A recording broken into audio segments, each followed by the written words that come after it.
Hello everyone, Ryan here. Korn's self-titled debut album was originally released sometime in 1994, and it was definitely one hell of an album. Definitely one of my favorite albums of all time, and also definitely my absolute favorite Korn album. So I'll go ahead, give the track listen here, talk about 5 of my favorites, and so on and so forth. So the first track on this album is Blind. A lot of people are familiar with Blind. If you're not, I will provide a link to it down below. So first is Blind, second is Ball Tongue, third is Need To, fourth is Clown, fifth is Divine, sixth is Faggot, seventh is Chutes and Ladders, eighth is Predictable, 9 is Fake, 10 Lies, 11 Helmet in the Bush, and 12, final track, is titled Daddy. So as for 5 of my favorites, my 5th favorite off this album is Chutes and Ladders. I like that it, in pretty much the lyrics, deal with the whole subject matter of nursery rhymes. And not only that, but the fact that a lot of nursery rhymes, which are meant for children, actually have very dark themes throughout. Such as the whole Ring Around the Rosie. That's one example.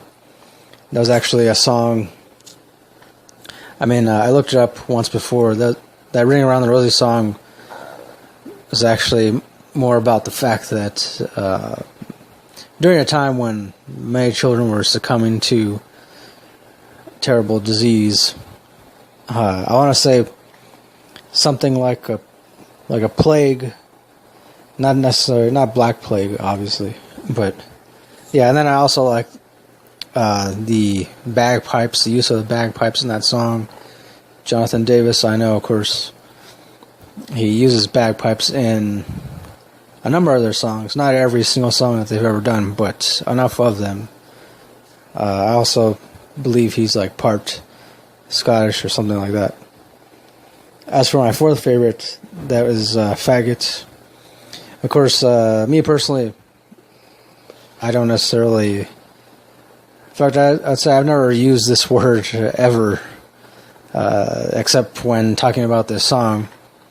Though I will say, I like that the lyrics for this song also deal with some serious subject matter. The whole thing about, everybody, we're so quick to label each other, and just in order to ridicule one another, and ultimately it gets us nowhere. And that's the way I interpret the lyrics.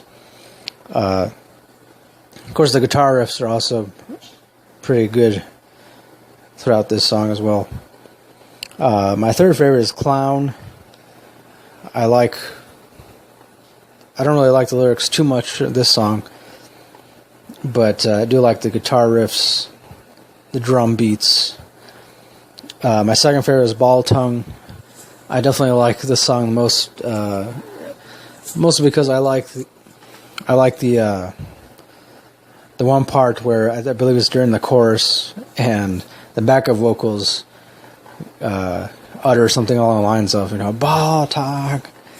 And Jonathan Davis, this is one of those songs in which Jonathan Davis does his famous kind of heavy metal scat kind of thing, where he improvises lyrics. He just does stuff like I can't really do it, but I'm sure you get the point. And of course, obviously, my number 1 favorite off of this album is Blind, the first track.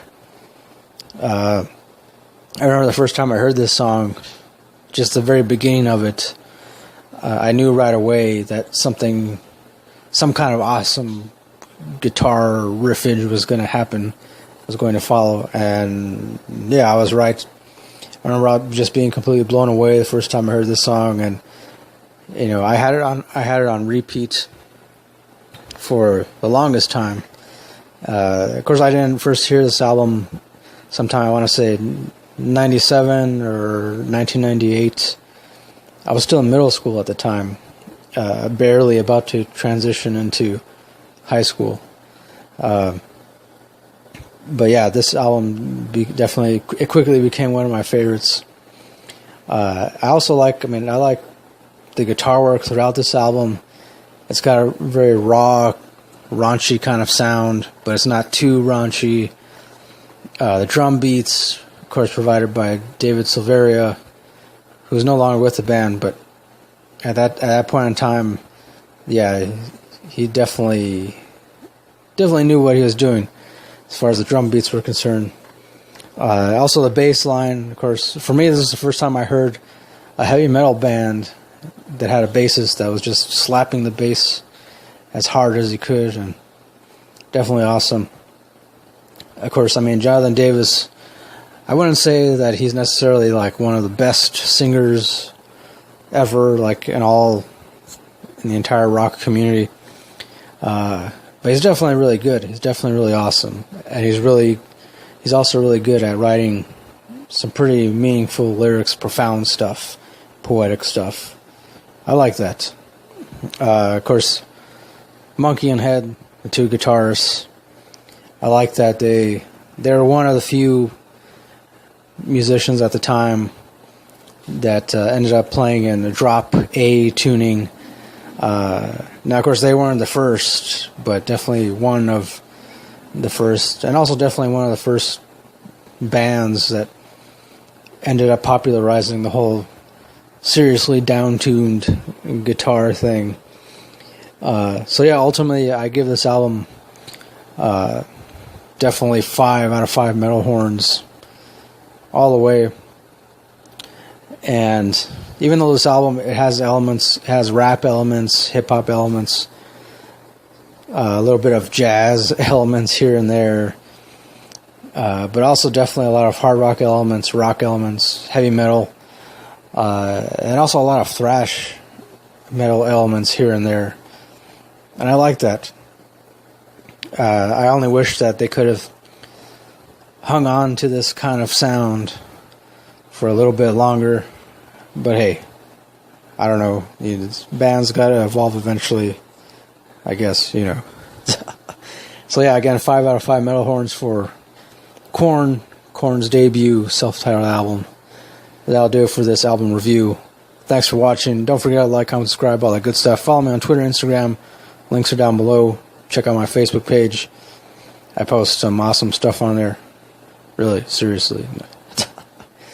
And as always, till next time, keep it real, keep on rocking, and peace.